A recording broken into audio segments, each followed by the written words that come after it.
Hello, everyone. Welcome to the second session of our statistics conference. I am Pablo Garcia, member of the board of the Central Bank. I'm very happy to chair this session. We put together this session thinking about the future of high-frequency statistics and experimental statistics. This is so because the pandemic challenged in some way the statistical community, leading everybody to adopt in terms of maintaining the relevance of its products and testing the response capacity. We have had to adopt innovative solutions in terms of seeking alternative sources of information because of the difficulty in surveys, implementing new forms of collection, etc. Now, as many things that have happened in the pandemic, some changes will be here to stay.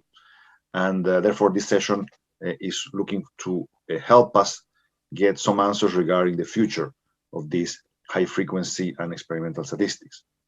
For this, we have a fantastic panel. I'm very glad that we were able to invite and get the opinions from this very distinguished panel. We have Greg Peterson. He is the Assistant Chief Statistician and from Economic Statistics in Canada, in Statistics Canada. He is responsible for the Economic Statistics Program in Statistics Canada. We also have Álvaro Ortiz. He is the head of Big Data Analysis at BBVA Research, and he manages a group of economists and data scientists to apply big data techniques to macroeconomics, politics, geopolitics, and social issues. We also have Bruno Tissot, who is the head of Statistics and Research Support at the BIS and head of the Secretariat of the Irving Fisher Committee on Central Bank Statistics. And finally, we have Elias Albagli. He is the Director of Research at Central Bank of Chile and has been a pioneer in pushing for the adoption of new high-frequency statistics in Chile. Before I give the word to our panelists, I would like to put up a very short poll for our audience to see how they see the future of high-frequency statistics. The question is whether in the future we will have high-frequency statistics replace traditional ones. And as I understand, you can have access to this poll, and we would like to get the sense from the audience about the possibility that high-frequency statistics will replace the traditional way we've been doing statistics in the future. Okay, so by the end of the session, we will get the results. Thanks. So going back to our panel, there are a number of questions that we would like to get from the participants. One is whether you could share the experience during the pandemic facing the new demands for information and how the new indicators have been integrated with regular statistics. In the process of doing this, obviously there are risks and advantages, challenges, and which are those that you have identified in terms of the creation and massification of these experimental statistics. How can the collaboration from private sector and the public sector in terms of statistical agencies and private providers, how can it has worked in terms of sharing high frequency data that can be useful in generating new statistics? So to get the first round of views on these issues, why don't we start with Elias? And we would like to get your views on these issues, and then we can follow through with Álvaro, Greg, and finally with Bruno. Great. Thanks, Pablo, and thanks the organizers for inviting me to this very interesting conference and this great panel. If I may, I would like to say some remarks about first how they basically illustrate the advantages and some limitations as well of these new statistics through the lens of the COVID crisis. So I'll give some examples on how we've been using this data at the bank and what are the main advantages and also some of the risks involved. Then I would like to refer briefly to some new applications that we have on the agenda to take more advantages of these new sources of information. And finally, if I may, also a couple of words on how I see the sort of the long-term plan in terms of how to coordinate information flows and also safety protocols between different public sector institutions in the case of Chile, because as I will make clear in the remarks, the central bank has a very privileged position in accessing data, but this is not generalized throughout the rest of the state institutions. So let me start with the use of big data during the pandemic. First, I should say that the Monetary Policy Division, as well as other divisions in the central bank, have been working on accessing, cleaning, and also merging different sets of administrative data from that capture different dimensions of both households and firms. And this is an effort that has been going on at least for the better part of 5 years. So when the crisis hit, that probably in the case of Chile, we can trace back to the social unrest episode of late 2019, the teams at the bank, the research teams, already had some experience and some agreements that allowed us to access very rich and valuable information. Of course, the crisis provided a big push in accelerating some of these agreements with the IRS, with the financial regulator, that allowed us to access even more information at both the firm and the household level. So what are the key advantages of having these high frequency and very complete sources of information? Probably the most obvious and salient one is that these data sets allow a very timely analysis, because in many cases, information from administrative sources is available much faster than regular statistics. Even high frequency indicators such as the monthly industrial production indexes, for example, in the case of Chile, the IMASEC, and obviously much more timely than quarterly national accounts data.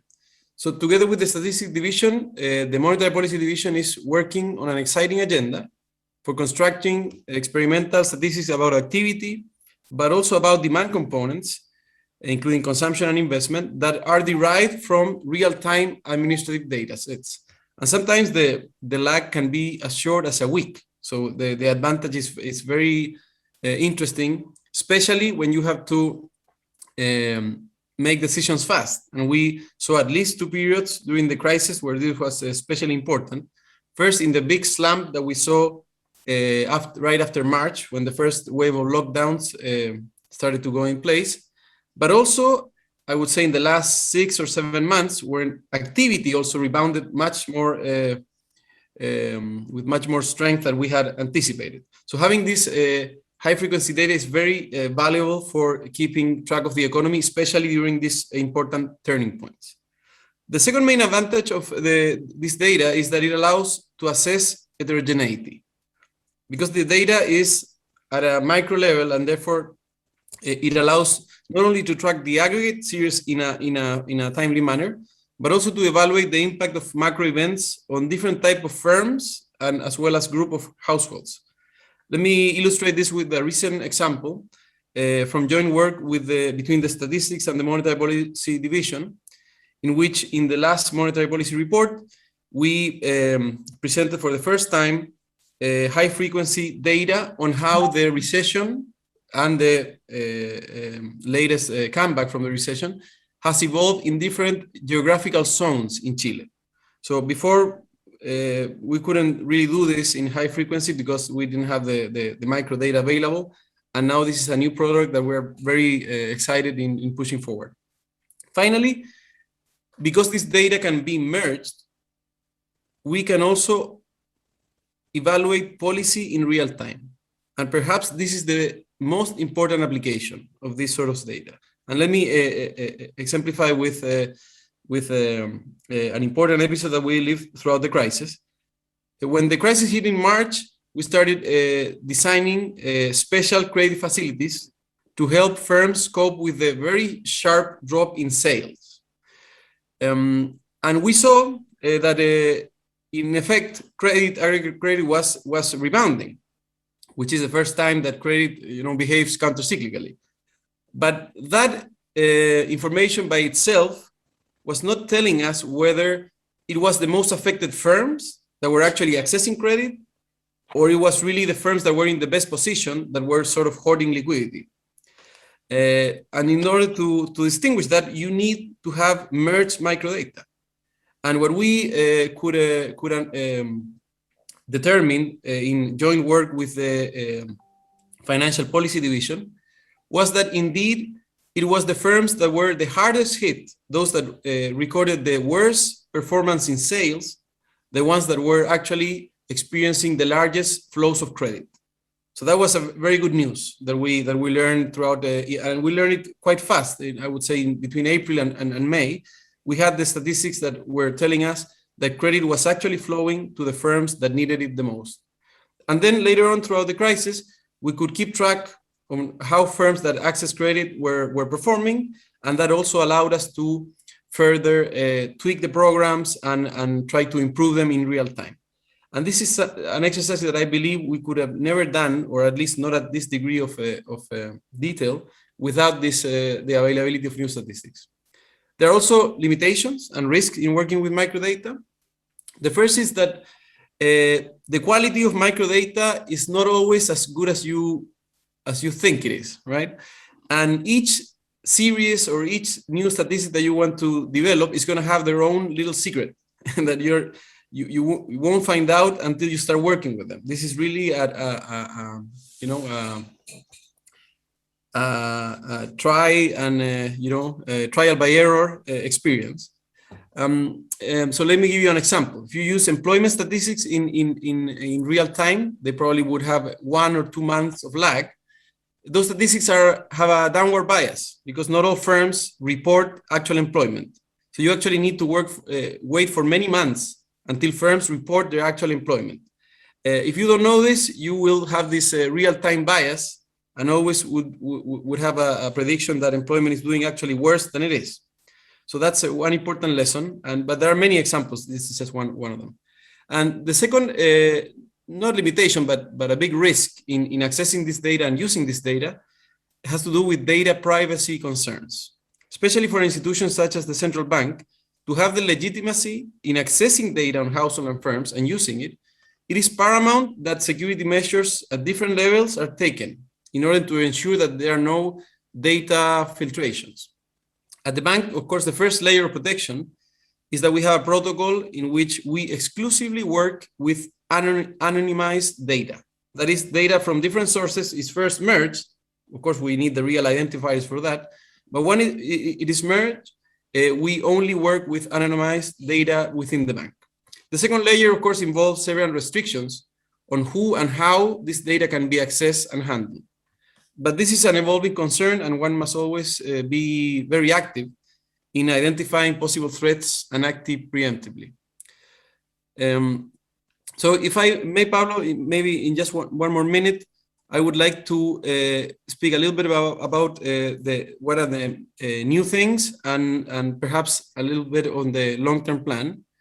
The next project that we're developing in the bank is trying to exploit information from prices. We have a very rich information that may be available to the bank in the next couple of months that allow us to construct price indexes at the firm level. Okay, and here the big advantage is not to preempt the CPI indicator, but chiefly to understand at the firm level or at the industry level how inflationary pressures are building up in real time. I think we will have a much better assessment, and our ability to predict inflationary pressures will be greatly enhanced once we start looking at these indicators. But I have to say that as valuable as this information it is and has been for the bank, the real benefit of having this information hasn't really been exploited yet at the broader institutional level in Chile. And the reason is that many, if not most, government agencies do not have access to such rich data sets. And here I go, some final remarks on the long-term plan. What we need to work out in Chile is a institutional framework where all the information flows flow unidirectionally. And here I have in mind the Danish model. So if you look at the national statistics Denmark, basically the arrangement that they have is that all government organizations send their information, their specific data sets to Statistics Denmark. And then Statistics Denmark is the only institution that aggregates this information, merges it, and then makes it available to other agencies in an anonymized way. And this is better in many respects. It allows you to have, for example, the same safety protocols, which is very hard to do when you have a million of bilateral arrangements between the bank and some university, or the bank and the IRS, or the IRS and the financial regulator. If you have all these pairwise arrangements, then the safety protocols are going to be very ad hoc. And the biggest limitation of that setting, the one we have currently in Chile, is that no counterparty really has access to all the information. So we have little bits and pieces. And of course, the use of information is much more limited if we don't have the complete picture. And with that, I'll just end my remarks. I think I'm a little bit over time. Thanks. Thank you, Elias. You covered a lot of ground there on all these very important issues, including the future of our future challenges. So, Alvaro, tell us how your experience has been in the financial sector, which obviously has also faced a lot of challenges in this period. Mm-hmm. Well, thank you very much for the invitation to this panel. We were already working in real time. We have a project which is National Economy in Real Time and High Definition, and we were already working there in these issues for our big countries, Spain and Turkey, basically. And this facilitated somehow the rapid response to the rest of the countries. After the pandemic came up in mid-February and so on, we designed the global project to measure national accounts in real time and high definition. And this is not only with the economists of the BBB research, we are really a big department, but also together with the academia. So we started first with the individual to-fill transactions. That means basically credit and debit cards on the point of sales to approximate some part of the consumption. It was very useful, as my colleague says before. It was very useful to know the depth of the crisis, but also the rapid recovery and the symmetry. For example, it was not the same for those sectors exposed to mobility restriction than the rest.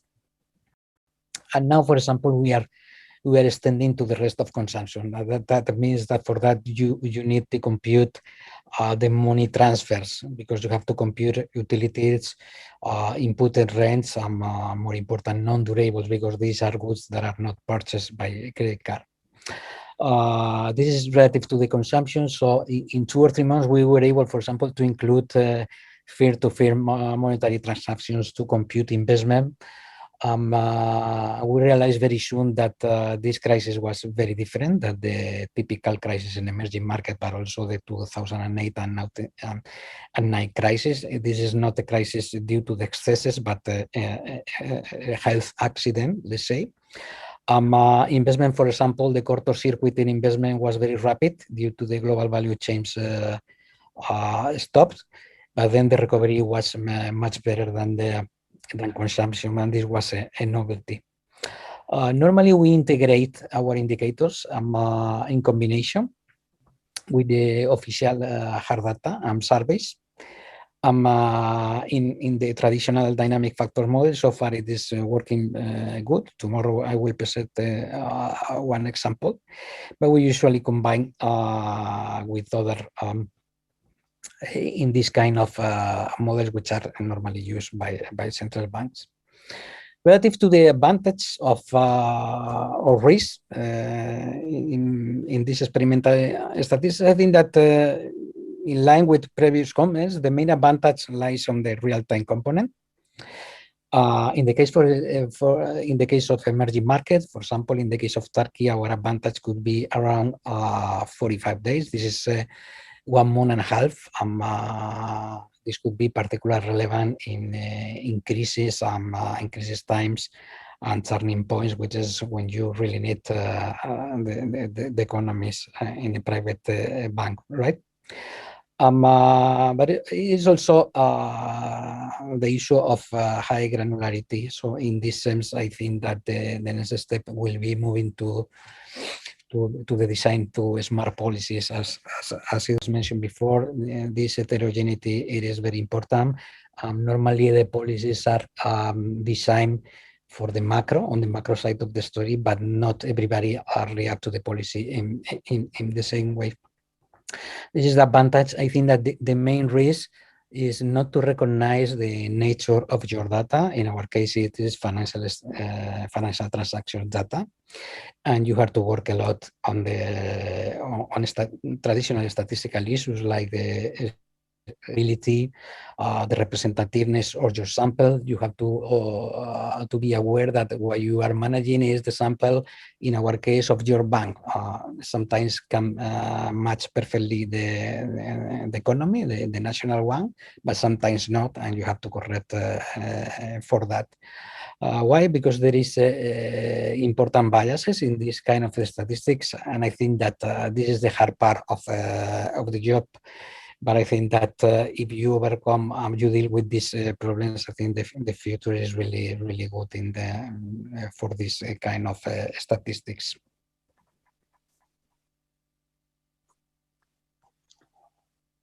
Thank you, Alvaro.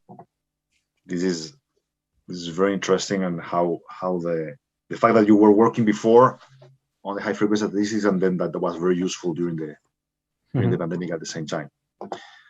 Let's move on to Greg from Statistics Canada. So, Greg, how has been your experience as a statistics producer in this era of the pandemic and the need to access new sources of data? Well, thank you, Pablo. It's really interesting listening to Elias and Alvaro, because our experiences, I think, mirror their experiences. As with my colleagues, we were starting down this path prior to the pandemic, and the pandemic simply accelerated the path that we were on. I think it's been 25, 30 years since we started using administrative data as a replacement for survey data in developing official statistics. But in recent years, right, we've been investing more heavily in, say, the acquisition of more real-time data, retail scanner data, use of satellite information, use of transaction type information. So the pandemic really caused us to accelerate a path that many of us were already on. The pandemic itself, raised kind of a unique challenge. It was a recession. Well, I'm going to say something obvious. It was a recession unlike any other that we saw. And it wasn't simply sort of tracking how does GDP move. As soon as the pandemic hit, we consulted with our stakeholders, both in the public and private sectors. Of course, the business community was interested in real-time indicators on what was happening within their industries. They also made a plea to, this may be an issue unique to a statistical agency, but the private sector, the business sector, didn't want to receive questionnaires from the statistical agency because they were too busy trying to run their businesses. So we had a real imperative to shift to use of alternate sources of data. In addition to that, when we talk to governments, Canada is a federation. So the federal government, of course, was creating policy and programs at a speed that we'd never seen before. Provincial governments were taking a look at impacts, particularly on business communities within their jurisdictions. And municipal governments were concerned about the sustainability of their services. So every level of government had its own unique need, but they needed information very quickly in order to make decisions in their area of jurisdiction. So as a statistical agency, our subject matter shifted a little bit. Our subject matter didn't respect kind of our traditional organizational boundaries. So it wasn't sufficient just to take a look at GDP. It wasn't sufficient just to take a look at inflation as is. But we pivoted our subject matter. In the very early days of the pandemic, the questions that we received were largely related to things like resiliency of the food supply chain in Canada, resiliency of the transportation system, immediate shifts in consumer behavior to understand where there might be shortages. We started coming up with, experimenting with high frequency data, come up with more current measures of sort of business conditions, including forward-looking measures on when things may reopen. of the push towards more real-time information, of course, but on the prices side, we were facing criticism that the traditional measures of CPR, the regular measure of CPI, wasn't accurate given the shifts in consumer spending. So, we started creating a sort of a COVID basket CPI, if you will. All of this required us to dive into sources of information that we'd started to play around with, but weren't yet, fully experts. Things like retail scanner data, we accelerated the use of that information. Open data sources like Google Places type information. We started taking a look at doing a semantic analysis of social media to better understand business conditions.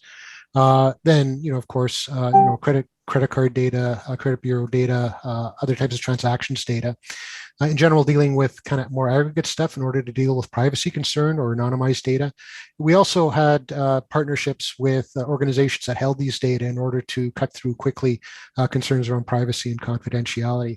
It's kind of enhanced our relationship with the Bank of Canada, Canada's central bank, in order to do joint research on getting some of these indicators up and running fairly quickly. All of this really important.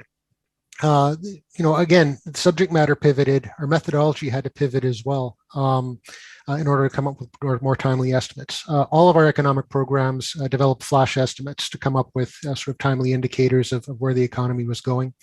By using these sort of alternate sources of data, we were able to develop new data products. We had been experimenting with the development of sort of a set of distributed household accounts. So breaking down the household sector into sort of income quintiles and other socio-demographic characteristics. By using the high frequency data, we were able to come up with quarterly distributed household accounts, which was really important from a policy perspective because it allowed us to take a look at how various types of households were able to, what their experience was through the pandemic. In aggregate GDP, I think Canada, like most other countries, saw a significant increase in savings rates, a considerable increase in household holdings of cash and demand deposits.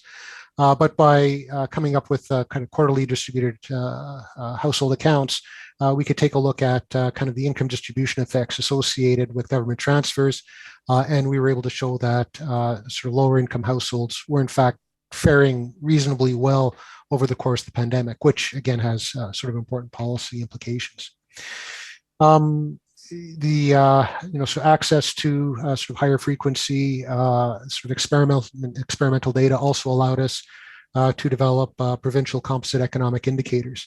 We don't do a sub-annual provincial GDP, but we were able to provide our provincial colleagues and counterparts with higher frequency economic indicators to allow them to better formulate policy. Again, the pandemic really accelerated the path that we were already on, and at this point, there's no going back. I would challenge the notion that these alternate data sources are a substitute for what we've done before. In essence, they're really enhancing what we've done before, and again, there's no going back. There are challenges. My colleagues have both raised issues relating to methodology and sort of bias in some indicators.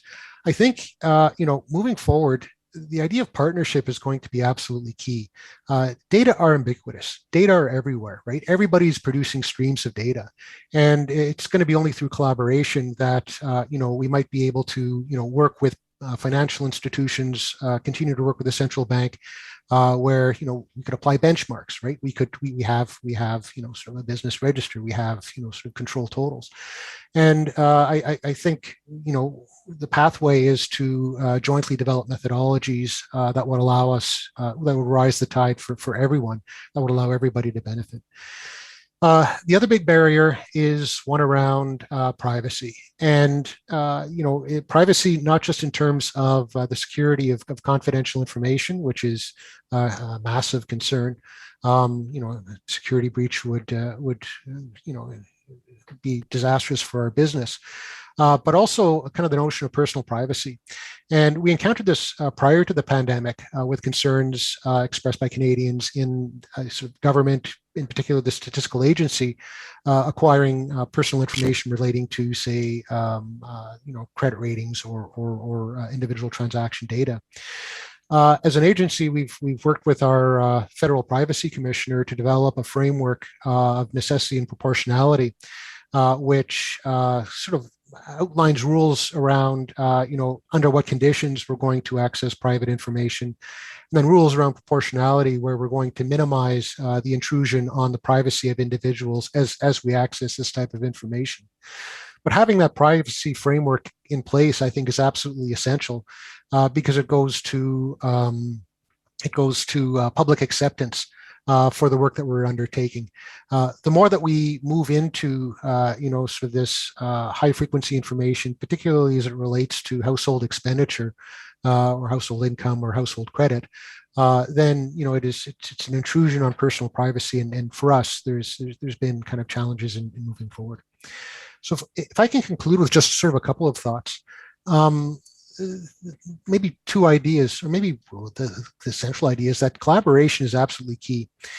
We got through the pandemic because we were able to build up very quickly strong relationships with sort of organizations in the public and private sectors. The central bank was absolutely crucial in terms of, they had access to information that we didn't have, and the sharing of that information was beneficial to both. Sharing of expertise in both institutions was beneficial to both.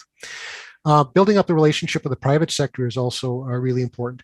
The federal budget in Canada, the 2021 federal budget, announced kind of the creation of a sort of a joint data lab with the Canadian Chamber of Commerce, explicitly with the objective of trying to kind of cement that partnership that existed, that was created over the course of the pandemic, but to nurture it between sort of Statistics Canada and the Canadian Chamber of Commerce, again with the idea of continuing to acquire this type of high frequency information and transforming that into actionable information that benefits not just public policy, but also sort of growth in the private sector.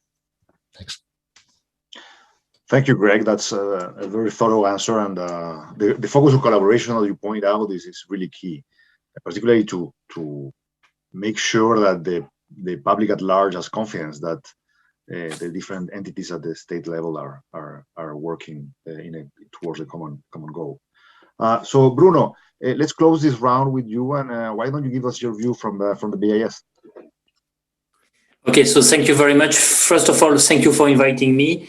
I would like to congratulate the central bank, the statistical team at the Central Bank of Chile for organizing this kind of event. This is quite impressive. And also I would like to congratulate the head, Gloria Peña, who is, by the way, also a leading member of the IFC committee of the BIS on statistics. So let me start by our experience. Then I will also highlight a few lessons. In terms of experience, I would like to split in two. One is BIS as producers of statistics.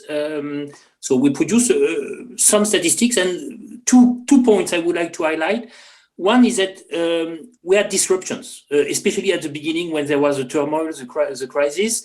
And there was a dilemma because supervisors or public authorities, they wanted to have more information. At the same time, there was an understanding that there could be some kind of relaxation of the reporting, especially from financial institutions, because they were fighting the crisis. So there was a dilemma. We also had some issues at the BIS because the way we proceed with very confidential data, when we are not allowed to have people in the buildings, for example, then we couldn't do all the work we wanted to do because we have some security issues. So it's difficult to work from outside of the BIS network on this confidential data. We also have immunities protection for the data. So in a way, we had some difficulties in doing our normal work because first of the disruptions from the reporting agencies, and second, because the way we do work with data that can be confidential. And basically, because we were faced with these issues, we looked at what else, what is available, especially bank level data. We realized that there is not just supervisory data, there is also publicly available data on banks. We knew this before, but at the BIS, we have enhanced our work on using this data.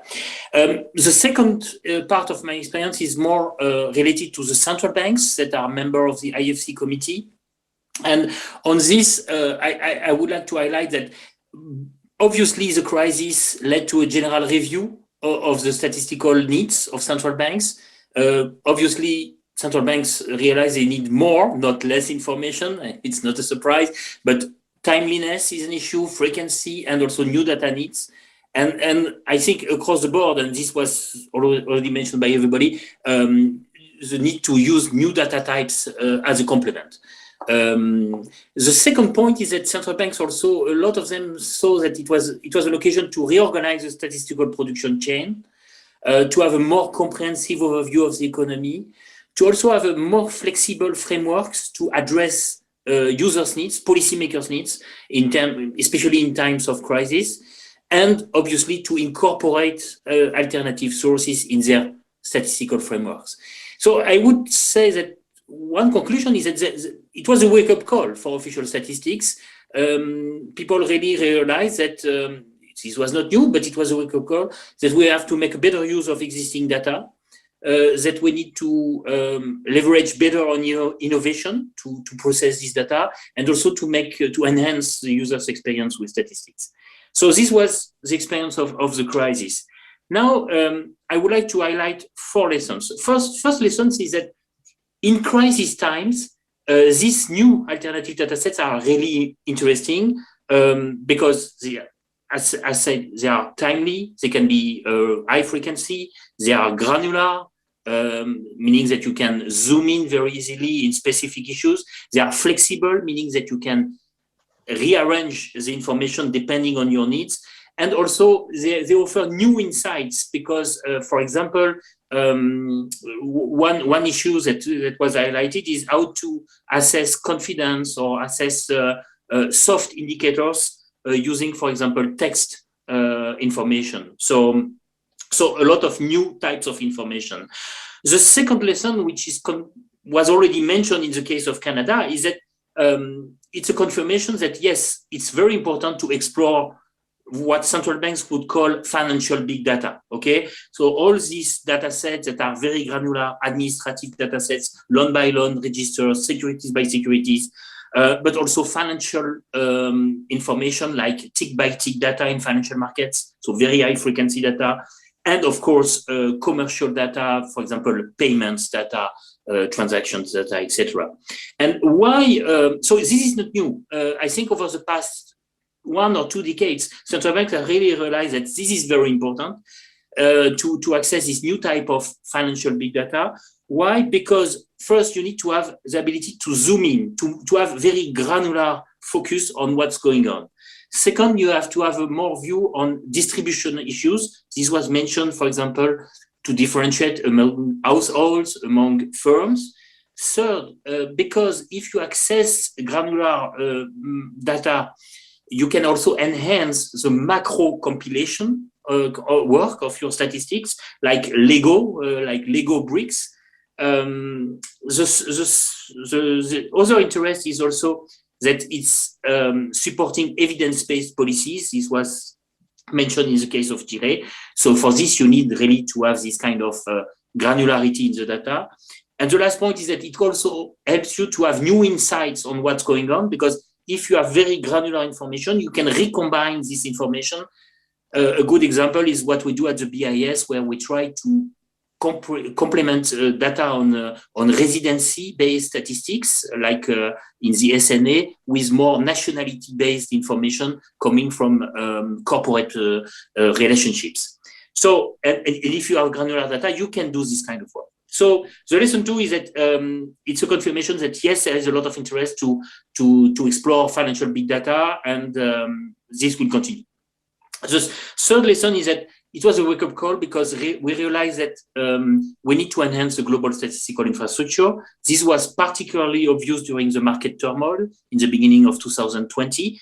So again, it's not new, but it was another sign that we need to make progress on things like identifiers, things like registers, things like, we say, data sharing among, for example, official statistical producers. This was mentioned in the case of Canada, which is an example, or Denmark. And we also need to have better data access to private sources.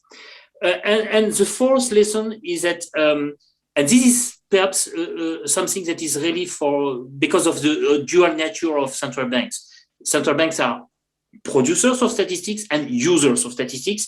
And I think the fourth lesson is that when you access these new alternative data sets, as a policymaker, as a public institution like a central bank, reputation is very important.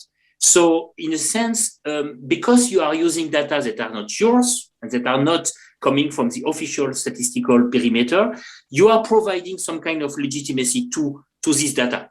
And so it's a big deal because you are putting your own reputation at risk also.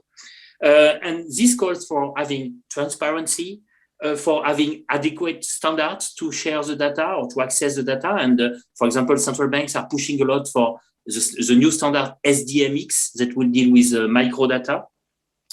And this calls also to have some kind of principles for official statisticians, but also, I would say, for private statisticians.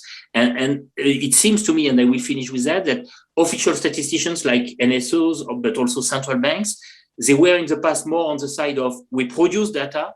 Perhaps in the future they will continue to produce data, at least as benchmark data, but they will also have their say in providing advice, I don't know, guidance or perhaps certification on other types of data sets. So moving from the role of producer to a kind of role of curator of statistics.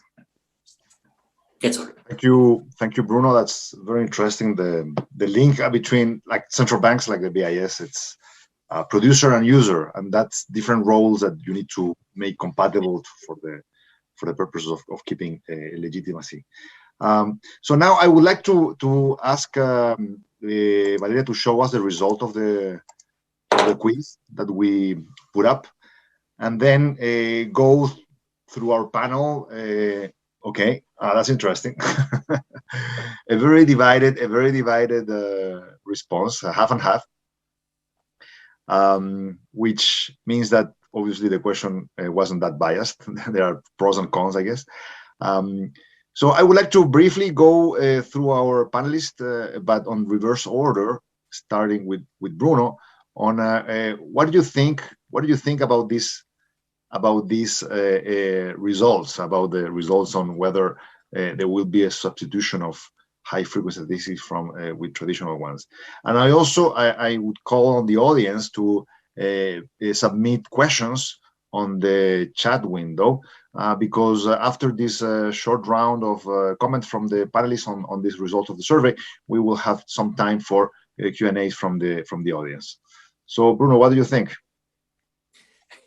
So you're taking me by surprise, but let me start by saying that so we should be aware of where we are coming from. We are coming from a lot of efforts that have been going on over the past decades to enhance official statistics, what we call fundamental principles of official statistics. And this is a treasure. This is something we should keep. And three main points I would like to highlight. One is that high quality official statistics play a critical role in policy decision or policy analysis or public communication of what are the key issues. So the critical role of official statistics is there to say. The second point is that confidence, public confidence in these statistics is essential. It's essential just to ensure that people are reporting the data. It's essential to ensure that people have trust in what is done, etc.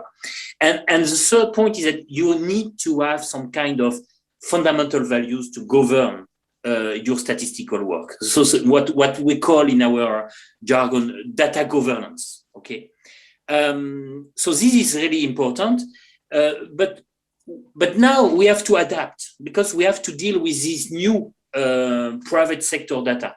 Sometimes we use data sets from the private sector without knowing exactly what is the quality of the data, or what is, for example, how they are made, etc. The dirty secrets, in fact. behind the production of this data.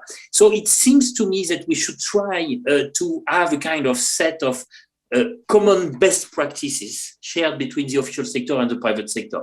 Let me quote a few of them. So, for example, we should have reassurance that the data are not biased, that they are produced transparently with adequate reference information, what we call among statisticians metadata. So data is important, but metadata is as important, perhaps even more important than the data themselves. The second point is that, of course, we need to have independence. So we need to ensure that the data we use that are provided by the private sector are independent of the business goals of the private sector. Because if there is no independence, then there is a risk of, at least there is a reputation risk. Even if the private sector doesn't do anything bad with the data, there is a reputation risk. The third point is that we need to have a benchmarking exercise. So to ensure that the new data we use are accurate and are appropriate. So that's why we really need to have a complementary approach between alternative data source and the traditional official statistics, because you need to have this benchmarking, okay? So you cannot replace. So I would be in the camp of the no from this perspective. Doesn't mean that we will not use high frequency data, but they will not totally replace official statistics, because at the end of the day, you need this benchmark. And the last point is that you need some kind of certification processes. Can be self-reporting by the private industry, that data is, the integrity of the data is respected, that the information is used honestly. Can be international standards, I don't know, but at least there should be some kind of coordination, partnership between official statisticians and the private sector to have this kind of best practices. So this is a curator role that I was mentioning before for official statisticians. Thank you. Thank you, Bruno. So what about you, Greg? What do you think about this, the results of the survey? You're muted. I'm sorry. I think this is really interesting, and it's again, I would challenge the notion that it's a question of replacing one or the other. It's really enhancing both. And maybe if I can, and maybe this touches on, I think, a point that Bruno made around the increasing importance of national statistical offices to kind of play the role of data steward, right? Thinking about methods, thinking about standards, thinking about sort of quality. Through the pandemic, again, in terms of sort of quality, the push for us from all of our users was more timely data. They were willing to take a hit on accuracy if they could get more timely data. We were always open and transparent with the quality of our data, in our messaging very clear, and our communications very clear that we would be, revising the data. And in some cases we did, and we got away with that because we were open, transparent, and everything was above the board. But thinking about partnership moving ahead, maybe if I can give you an example that we're doing, maybe not so much in the financial space, but rather in the agriculture space. In Statistics Canada, we produce estimates of crop yield, yield of canola and other field crops, and we've started modeling this data based on information coming from high-resolution satellite data, as well as agroclimatic data coming from sensors run by our Ministry of Agriculture. And to understand what's been planted where, in order to come up with that feedstock for our AI model to interpret satellite data, we need information from crop insurance corporations on what's been planted in what field. Now, when we talk to crop insurance corporations on why they should work with us, they really couldn't care less whether or not we have more accurate or more timely estimates of crop yield. What they're interested in doing is providing insurance services to farmers. So the deal that we have with crop insurance corporations is that, after a natural disaster hits, a hailstorm or a flood, we can identify the impact on crop yield very, very quickly using the modeling that we have for crop yields. So we'll feed back to kind of the crop insurers near real-time information on the impact of natural disasters, so they can serve their clients better. This is the type of collaborative arrangement that I think we have to move towards, where the access to information is not just it's not just for the purpose of coming up with better official statistics, but we look for other positive externalities that could result in, in sort of increasing sort of business performance, while at the same time, of course, maintaining independence. I think that's where the future is. It's not in just acquisition of the data. It's not just in us processing the data, and it's not just substituting one for the other, but it's really it's a shift in the data ecosystem where I think the role of an NSO is moving much more towards the idea of a data stewardship role rather than just a data acquisition role. Thank you, Ray. That's very interesting. The very interesting the mention you give to the crop information models for insurers. It's quite intriguing. So Alvaro, what are your thoughts on this survey? But I think that these statistics are very complementary each other. I will expect that in the near future, statistical office to use more intensively. By the way, I was present in the conference at the ECB, for example, 4 years ago, and the attitude to these statistics has changed dramatically, especially spurred by the COVID, because everybody was aware of how this formation was very useful during a particular crisis time.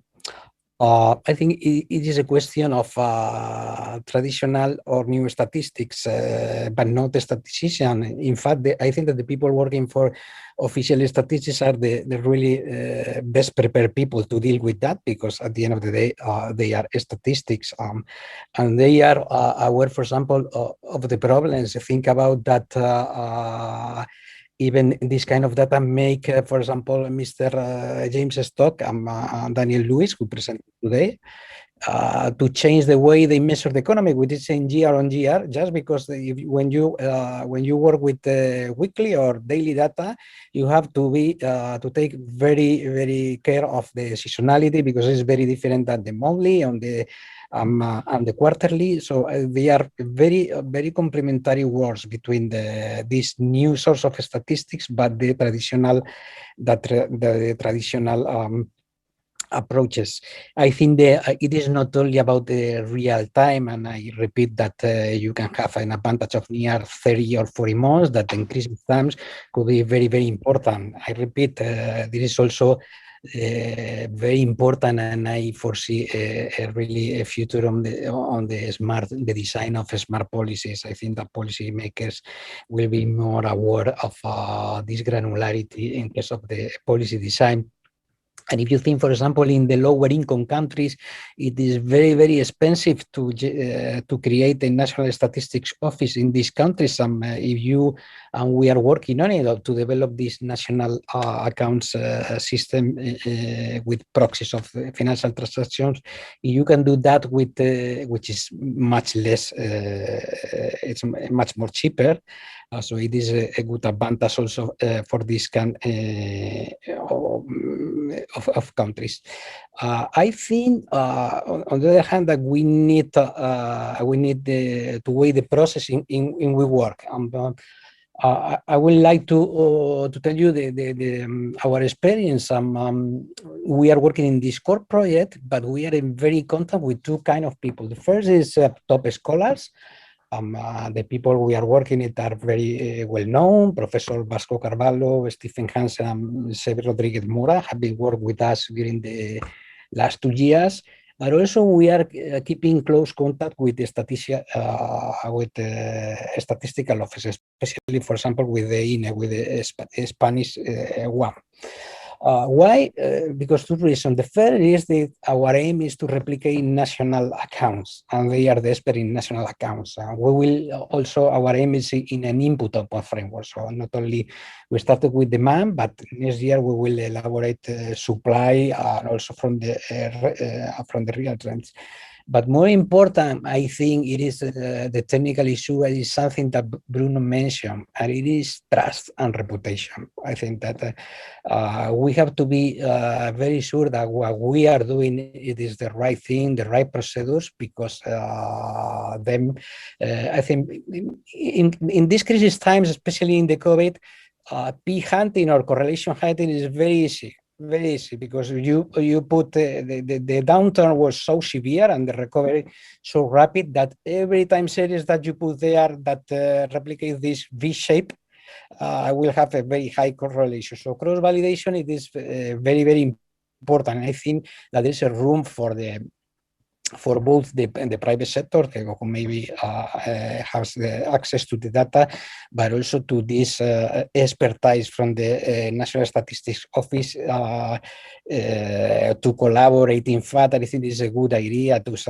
get some validation, no? But by the National Statistical Office. Then, of course, there is some privacy issues that we have to maintain. I mean, at the end, it is a delicate balance, but the ultimate owners of our data are our clients. And we have, for example, we are collaborating with a lot of people, not only of statistical office. We have projects open with the IMF, with the IADB, and also with the Bank of Spain, and we have to sign the same contracts that we have to sign with if we work with another private company. So, but once this is, which is very important, is warranted, I think that the collaboration it will be very, very useful for the two parts. Thank you very much. We are all for smart policies, and let's hope for that in the future. So, Elias, in closing, we are very, very near the end of the session, and there's been some questions from the audience, but they're essentially the answers from the panelists have been very much on the answering of this question. So, Elias, how we like to give? I'd like to give you the last word on this. What do you think about this? The results of the survey from the audience?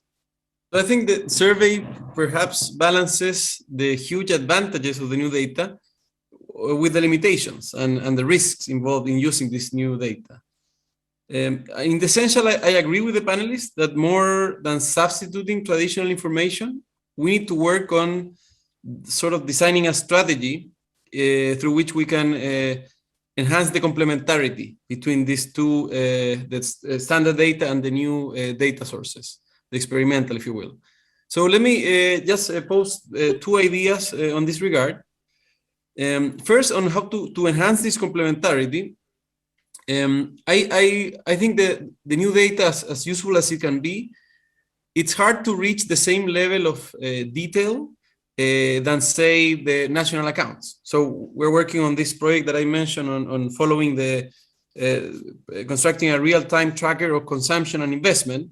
And this is very useful, say, for the monetary policy meetings that occur between the publications of the national accounts. But of course, when you see the national accounts, the level of detail is much larger, it's much more reliable information. So in this sense, the new statistic will never replace the other one. That said, perhaps one can think about whether some statistics, especially the ones gathered by very expensive surveys, can be better tailored or perhaps redesigned in order to enhance the complementarity of both approaches. So, for example, think about the employment surveys. Does it make too much sense to spend a lot of time and effort in serving people that are hired in the formal sector? I mean, we already have the information, right, from the administrative sources. So perhaps it would make a lot more sense if we redesign the employment surveys such that they say they put more emphasis on the informal sector, which is a sector that by definition administrative data sets do not touch. So I think this is one example that illustrates that we can perhaps redesign and spend the money in a smarter way so as to enhance the complementarity. Because one thing that this crisis is making very clear, going forward, we are going to need to target policies much more. We cannot afford another round in the COVID crisis. I mean, the level of government debt today is it was already large and it's now much larger than it was at the beginning of the crisis. So when the next crisis comes, we cannot just go and throw money in a manner that is not targeted. But to target, you of course need these additional statistics. And Pablo, perhaps I end up with this.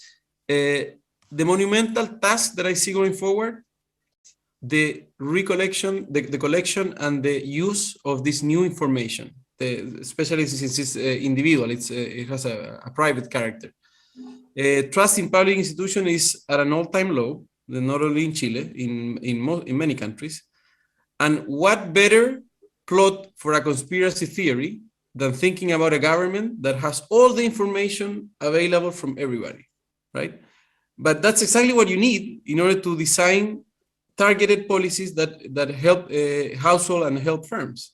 So we are in this very challenging situation where we, for the first time, perhaps have the possibility of really taking advantage of this data, but this is occurring at the same time when the public does not trust institutions. So we really need to make effort here on communicating both the advantages of doing this, the benefits, and as well as the safety precautions that are taken to ensure that this information is not filtered out and the anonymity remains in place.